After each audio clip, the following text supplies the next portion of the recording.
سبحان الذی اسری بعبدہ، پاک ہے وہ ذات جو لے گئی اپنے بندے کو راتوں رات مسجد اقصی سے مسجد حرام سے مسجد اقصی تک۔ اگر یہ بات کسی انسان کی طرف منسوب ہوتی تو بات اور تھی، اگر یہ فعل حضور کی طرف منسوب ہوتا کہ حضور گئے تو بات اور تھی کہ میں آیا نہیں لایا گیا ہوں، حضور گئے نہیں لے جائے گئے ہیں، اور لے جانے والے وہ ذات ہے سبحان الذی اسری، وہ پاک ہے ہر عیب سے، ہر نقص سے، ہر ذوق سے، ہر کوتاہی سے، وہ منزہ ہے، اعلیٰ ہے، عرفہ ہے، بالا تر ہے، لہذا اس کی قدرت سے یہ ہرگز بعید نہیں کہ وہ اپنے بندے کو راتوں رات مسجد حرام سے مسجد اقصی اور پھر مسجد اقصی سے سدرۃ المنتہا تک لے جائے اور واپس لے آئے اور پھر مسجد حرام میں پہنچا دے۔ اور بعض روایات میں آتا ہے کہ وضو کا پانی ابھی بہ رہا تھا اور کنڈی جو ہے حضور کے مکان کی وہ ابھی ہل رہی تھی، معلوم ہوا وقت نہیں گزرا۔ میں کچھ بیان کروں گا، میرے بیان کرنے میں کچھ کمی اور بیشی ہونے کا اندیشہ ہے۔ اگر ہم اتنے خوش قسمت ہیں کہ وہ واقعہ ہمارے پاس ایک مفصل حدیث کی شکل میں موجود، اور حدیث بھی دوسرے یا تیسرے طبقے کی کتابوں کی نہیں، متفق علیہ، جس میں روایتاً جیسا کہ میں نے عرض کیا جس کا پایا تقریباً قرآن کے برابر، اور اس حدیث کے راوی ہیں حضرت مالک ابن صعصع رضی اللہ تعالی عنہ۔ ان کے بارے میں ایک بات ہے بڑی اہم، وہ نوٹ کر لیجئے۔ یہ انصاری صحابی ہیں، ان میں سے نہیں ہے کہ جنہیں حدیثیں بیان کرنے کا کوئی زیادہ شوق رہا ہو، یہ غالباً واحد حدیث ہے جو انہوں نے بیان کی، اور انہیں اس سے نہایت شغف تھا، نہایت محبت کے ساتھ انہوں نے اس کو محفوظ کیا تھا، اس کے ایک ایک لفظ کی حفاظت کی تھی۔ چنانچہ بعض دوسرے وہ صحابہ بھی جنہوں نے خود حضور سے یہ بات سنی ہوئی تھی، اب ایک تو وہ خود براہ راست روایت کر رہے حضور سے کہ ہم نے سنا، حضرت انس ابن مالک رضی اللہ تعالی عنہ خود، لیکن وہ صحابہ بھی ان کی خدمت میں خاص طور پر حاضر ہو کر ان سے اس روایت کو سنتے تھے، اس لیے کہ اس روایت میں ان کا درجہ بہت بلند ہے، ان کو اس سے بہت شغف تھا۔ تو صحابہ جو براہ راست حضور سے سن چکے وہ بھی ان کے پاس جا کر خاص طور پر اس حدیث کو سنا کرتے تھے۔ چنانچہ یہ روایت جو متفق علیہ ہے، یہ امام بخاری جو اس کو لائے ہیں عن قتادہ عن انس بن مالک عن مالک ابن صعصع رضی اللہ تعالی عنہم، حضرت انس ابن مالک سے روایت موجود ہے مسلم شریف میں براہ راست ان سے، لیکن یہ اس روایت کو بیان کر رہے ہیں حضرت مالک ابن صعصع رضی اللہ تعالی عنہ کے حوالے سے۔ روایت کیا ہے؟ ان النبی صلی اللہ علیہ وسلم حدثہم عن لیلۃ اسری بہ۔ اب دیکھیے یہ مرفوع حدیث ہو گئی، حضرت صعصع بیان فرما رہے ہیں کہ نبی اکرم صلی اللہ علیہ وسلم نے خود ہمیں سنایا، وہ حالات و واقعات سنائے جو اس رات کو پیش آئے جس رات کے انہیں لے جایا گیا۔ قال بینما انا فی الحطیم وربما قال فی الفجر، حضور فرماتے ہیں کہ میں اسی اثنا میں کہ میں حتیم میں تھا، اور ایک دوسری روایت میں الفاظ حجر آئے ہیں، وہ بھی کہتے ہیں اسی حصے کو، مضطجعا میں لیٹا ہوا تھا، اذ اتانی آتن کہ اچانک میرے پاس ایک آنے والا آیا۔ یہ آنے والے کون ہیں؟ حضرت جبرائیل، یہ بعد میں واضح ہو جائے گا۔ فشق ما بین ہذہ الی ہذہ،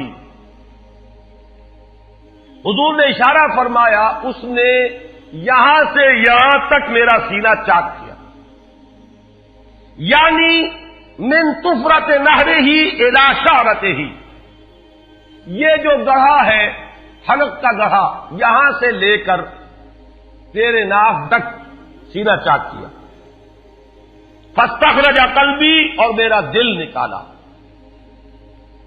ثم اعطیت بطست من ذهب مملوء ایمانا فغسل قلبی، پھر ایک تشت لایا گیا سنہری جو ایمان سے مملو تھا، بھرا ہوا تھا،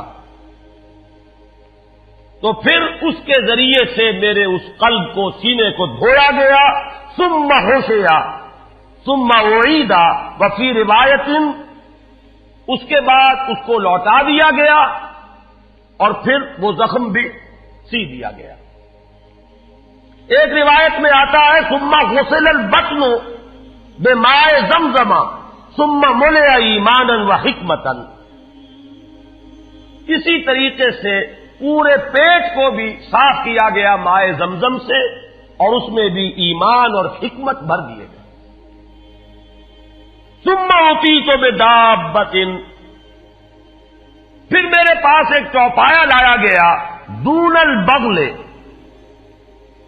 فوق الحمار، جو بغل یعنی خچر سے تو کچھ چھوٹا تھا، اور حمار یعنی گدھے سے کچھ بڑا تھا، اب یہ جو سفید تھا، یقال لہ البراق، جس کا نام براق ہے، وَيَدَعُ خَطْوَهُ عِنْدَ أَقْصَى طَرْفِهِ، اور اس کا ہر قدم اس کی حد نگاہ پر جا کر پڑتا تھا۔ فَعِلْتُ عَلَيْهِ، میں اس پر سوار ہوا، فَانْطَلَقَ بِي جِبْرَائِیل، اب یہاں نام آ گیا، وہ آنے والے کون تھے؟ پھر چلے میرے ساتھ حضرت جبرائیل، حتی اتی السماء الدنیا، یہاں تک کہ وہ آسمان دنیا تک پہنچ گئے، جو پہلا آسمان۔ اب یہاں دیکھیے وہ روایت میں جو زمینی سفر کا درمیانی حصہ ہے وہ رہ گیا، دوسری روایات سے ہم اس کو جوڑ کر جمع کریں کہ پہلا زمینی سفر ہے، مسجد اقصیٰ تک پہنچے ہیں، وہاں جا کر روایت میں آتا ہے میں نے وہی اپنے اس خچر کو باندھا، براق کو، جہاں انبیاء باندھا کرتے تھے، اور پھر وہاں میں نے نماز ادا کی، بہت سے لوگ جمع ہوئے، میں منتظر تھا کہ کون نماز پڑھائے گا، کہ جبرائیل نے میرا ہاتھ پکڑ کر مجھے آگے کیا، میں نے نماز پڑھائی، اور پھر جبرائیل نے مجھے بتایا کہ یہ تمام انبیاء تھے جو اس دنیا میں مبعوث ہوئے ہیں، اور آج آپ نے ان سب کی امامت کی۔ یہاں سے پھر شروع ہوا ہے وہ دوسرا سفر، لیکن جب پہلے آسمان تک پہنچے، فاستفتح، انہوں نے دستک دی، کھلوانا چاہا، قیل من ھذا، پوچھا گیا کون ہے؟ قال جبرائیل، انہوں نے جواب دیا جبرائیل۔ قیل ومن معک، پوچھا گیا کہ آپ کے ساتھ کون ہے؟ دیکھیے یہاں ذہن میں رکھیے گا، اس امکان کو کوئی شخص مسترد نہیں کر سکتا کہ ان ملائکہ کے علم میں ہو، لیکن پھر بھی پوچھ رہے ہیں، قانون قانون ہے، دروازے پر دستک دینی ہوگی، آئیڈینٹی ڈسکلوز کرنی ہوگی، چاہے علم میں ہو۔ جج جو ہے وہ اپنے علم کی بنیاد پر فیصلہ کبھی نہیں دے گا، وہ تو مقدمے کی سماعت ہوگی، شہادتوں کی بنیاد پر فیصلہ ہوگا۔ ذاتی علم کی بنیاد پر کرنا ہے تو وہ خود کسی اور عدالت میں اس مقدمے کو منتقل کرے اور وہاں گواہ کی حیثیت سے پیش ہو، تو قانون قانون ہے۔ پوچھا گیا آپ کے ساتھ کون ہے؟ قال محمد صلی اللہ علیہ وسلم۔ قیل وقد ارسل الیہ، پوچھا گیا کیا انہیں بلایا گیا ہے؟ قال نعم، انہوں نے فرمایا ہاں۔ قیل مرحبا بہ فنعم المجیء، جا ففتح فلما خلصت، اس کے بعد کہا گیا مرحبا ان کے لیے، تہنیت ہے، مبارکباد ہے، خوش آمدید ہے، کیا ہی اچھے ہیں وہ جو لائے گئے ہیں۔ پھر وہ سمائے دنیا جو ہے اس کا دروازہ کھولا گیا، میں اس میں داخل ہوا، فیضا فیہا آدم، میں نے دیکھا وہاں حضرت آدم تشریف فرما ہے۔ فقال ھذا ابوک، جبرائیل نے کہا یہ آپ کے جد امجد ہیں، فسلم علیہ، ان کو سلام کیجئے، فسلمت علیہ، میں نے انہیں سلام کہا، فرد السلام، انہوں نے سلام کا جواب دیا، ثم قال مرحبا بالابن الصالح والنبی الصالح، خوش آمدید ہے، مرحبا ہے صالح بیٹے اور صالح نبی پر۔ ثم صعد بی، پھر مجھے اور اٹھایا گیا، حتی اتی السماء الثانیہ، یہاں تک کہ جبرائیل پہنچ گئے دوسرے آسمان تک۔ فاستفتح، پھر وہی سوال و جواب ہے، میں ترجمہ نہیں کروں گا۔ قیل من ھذا قال جبرائیل، قیل ومن معک قال محمد، قیل وقد ارسل الیہ قال نعم، قیل مرحبا بہ فنعم المجیء جاء ففتح فلما خلصت۔ جب یہ سارا اس کارروائی کے بعد داخل ہوئے ہیں دوسرے آسمان پر، فَإِذَا يَحْيَىٰ وَعِيسَىٰ وَهُوَ ابْنَا خَالَةٍ، وہاں میں نے دیکھا کہ یحییٰ اور عیسیٰ ہیں اور یہ خالہ زاد بھائی ہیں۔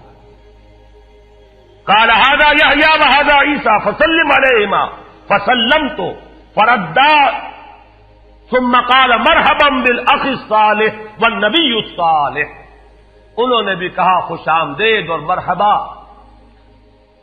ایک صالح بھائی اور صالح نبی کو، یہاں نوٹ کیجئے گا،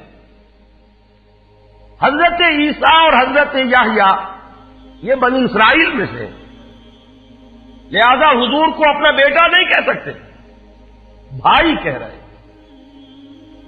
آدم جد امجد ہیں، انہوں نے بیٹا کہا ہے، مرحبا بابن الصالح والنبی الصالح، وہ نبی تو ہے، سب کہیں گے نبی، لیکن کوئی بھائی کہے گا، کوئی بیٹا کہے گا، ابراہیم بیٹا کہیں گے، موسیٰ وہ بھائی کہیں گے، جن کی نسل سے آپ نہیں ہیں، وہ جو براہ راست نسل چلی آ رہی ہے اس میں جو ذکر کرے گا وہ بیٹے کے لفظ سے کرے گا۔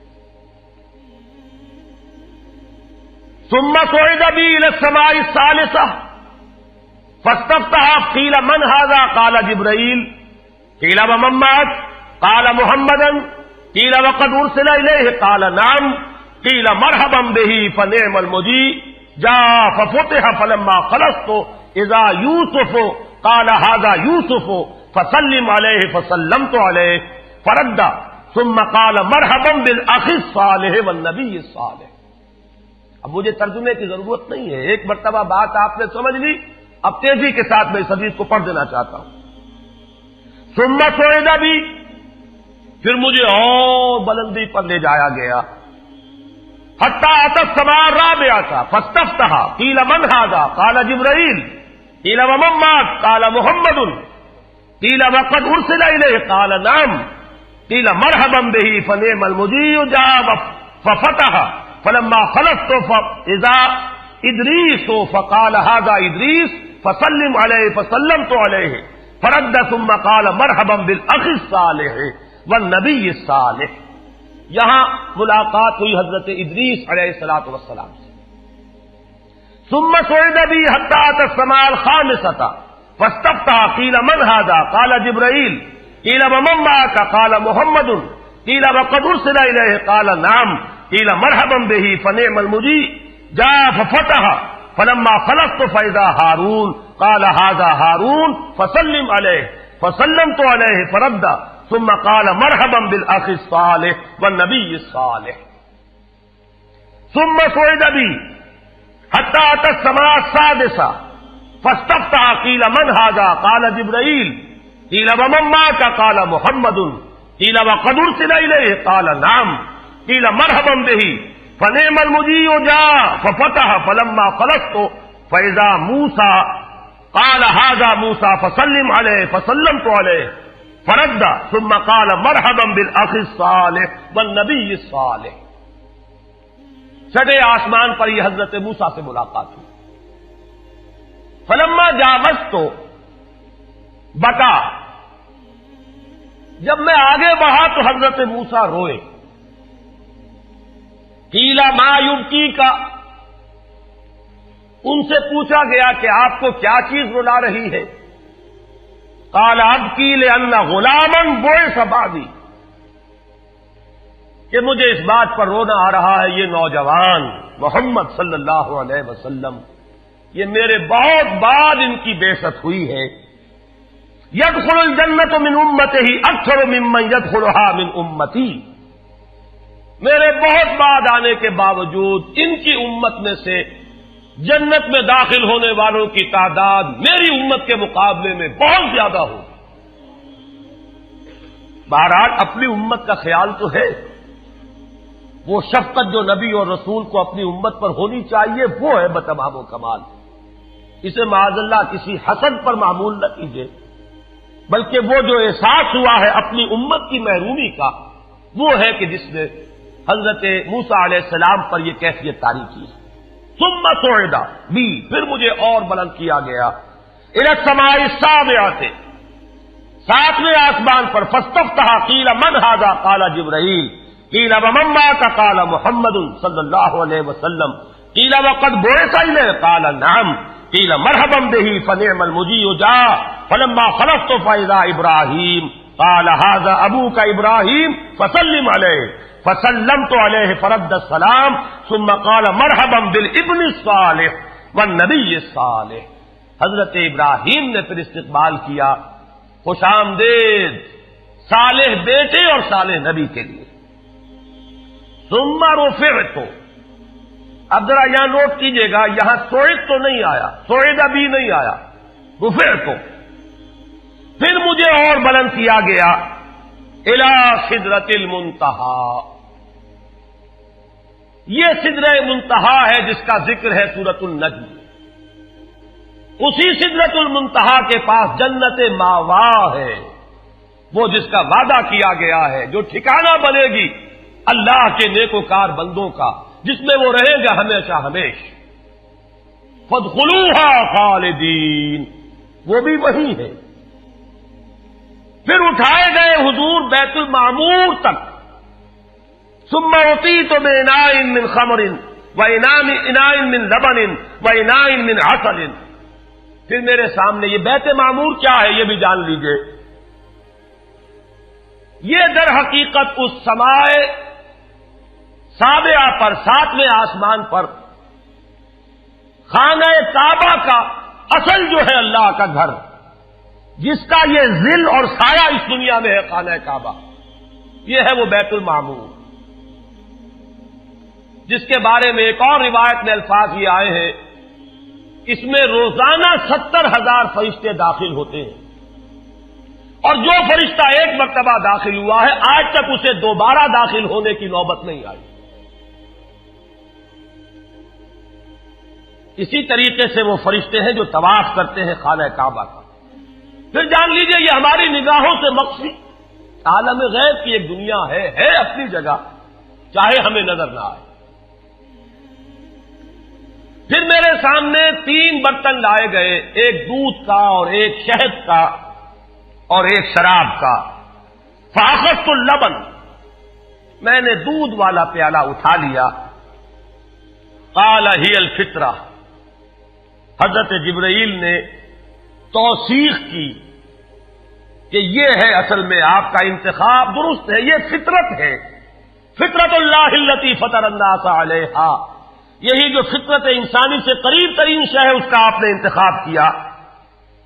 انت علیہا و امتک، اسی فطرت پر اے محمد آپ بھی ہے اور آپ کی امت بھی ہے.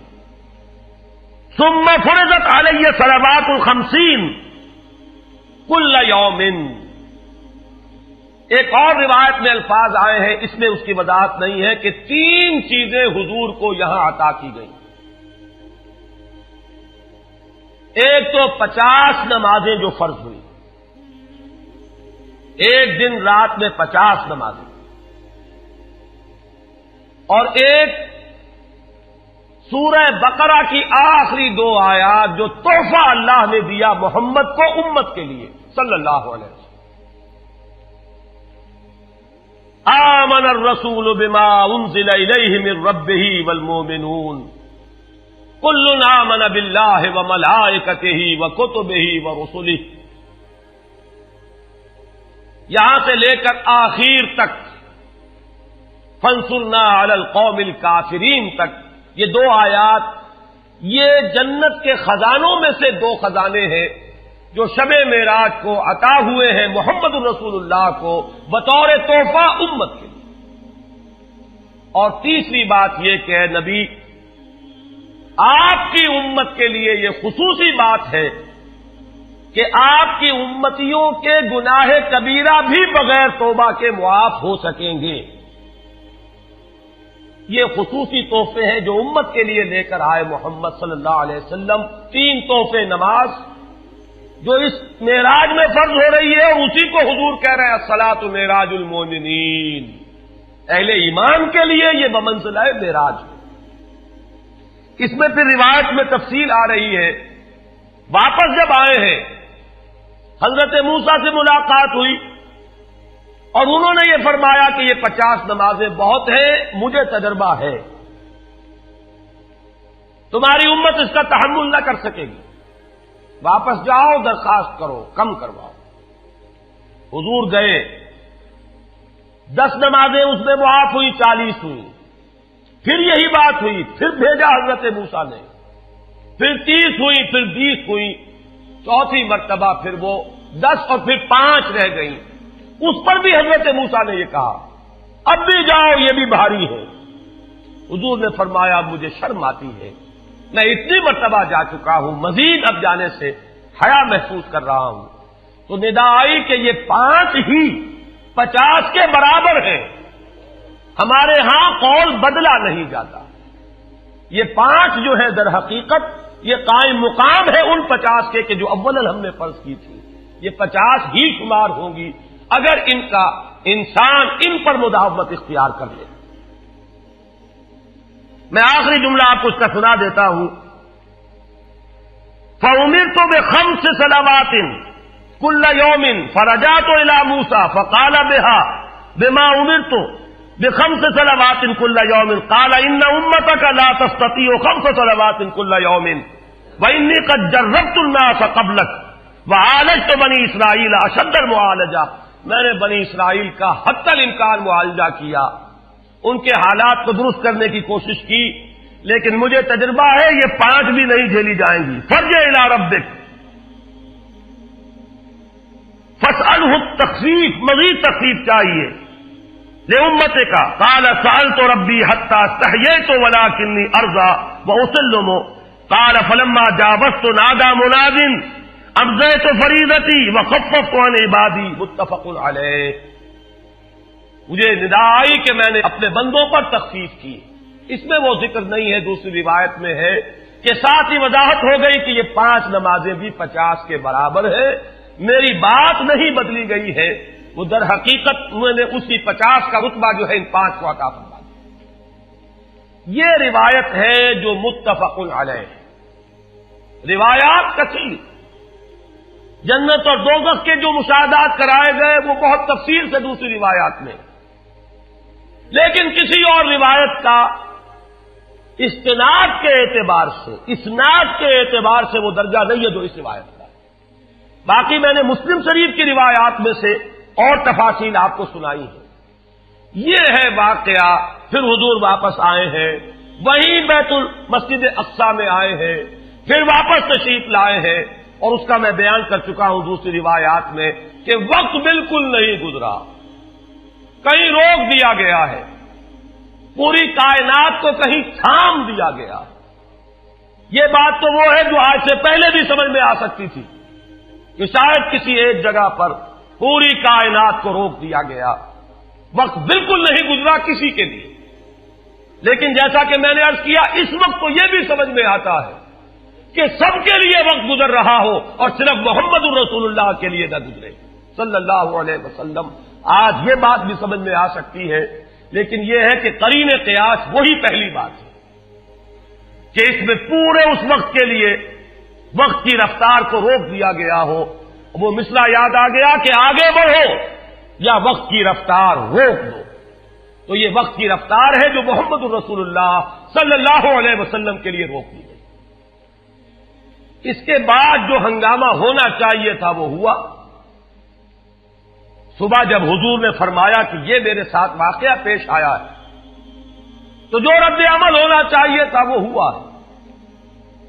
یہاں تک بھی ہوا ہے کہ بہت سے مومنین صادقین متزلزل ہو گئے.